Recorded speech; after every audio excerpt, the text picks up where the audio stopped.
Period, মাসিক বা ঋতুস্রাব প্রত্যেক নারীর স্বাভাবিক জীবনচক্রের অবিচ্ছেদ্য অংশ।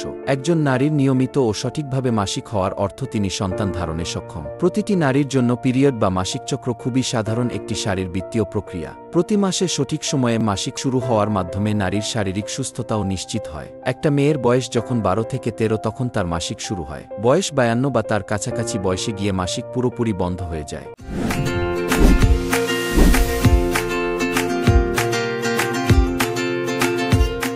মাসিকের সময় নিজের যত্ন নেবেন যেভাবে। পরিবারের প্রাপ্তবয়স্ক মেয়েদের মাসিক চক্রের বিষয় থেকেই ধারণা দিতে হবে এবং এ সময় তাকে মানসিকভাবে চাঙ্গা রাখতে পর্যাপ্ত সাহচর্য দিতে হবে। মাসিক চলাকালীন রাত জাগবেন না, এতে শরীর আরও ক্লান্ত হয়ে পড়তে পারে। একই সঙ্গে ঋতুস্রাবজনিত অস্বস্তিও বাড়তে পারে। মাসিক চলাকালীন স্বাস্থ্যকর খাবার, বিশেষ করে মৌসুমি ফল, সবজি, ডিম খেতে পারেন। পাশাপাশি অস্বাস্থ্যকর খাবার যেমন ভাজা পোড়া, তেলচর্বিযুক্ত খাবার পরিহার করতে হবে। এ সময় দই, দুধ বা দুগ্ধজাত খাবার খেলে গ্যাস্ট্রিক সহ কোষ্ঠকাঠিন্যও দেখা দিতে পারে। এ সময় অতিরিক্ত কফি খাবেন না, উচ্চ মাত্রায় ক্যাফেইন পেটে ব্যথা বাড়িয়ে তুলতে পারে। স্যানিটারি প্যাড ছাড়া ঘুমাবেন না। যদি প্যাড পরে শুতে অস্বস্তি হয় তাহলে আরামদায়ক প্যাড ব্যবহার করুন। মাসিকের কারণে আবার শরীরচর্চা বন্ধ করবেন না, বরং মাসিকের সময় শরীরচর্চা করলে শারীরিক বিভিন্ন সমস্যা দূর হয়। এ সময় দীর্ঘক্ষণ খালি পেটে থাকবেন না। যেহেতু মাসিকের সময় শরীর থেকে বেশ খানিকটা রক্ত বেরিয়ে যায়, তাই এ সময় পুষ্টিকর খাবার খাওয়া উচিত। এ সময়ে ভারী কাজ, ব্যায়াম, সাঁতার বা সাইকেল চালানো থেকে বিরত থাকতে হবে। অনিয়মিত পিরিয়ড সহ অন্য যে কোনো সমস্যা অবহেলা না করে চিকিৎসকের শরণাপন্ন হতে হবে।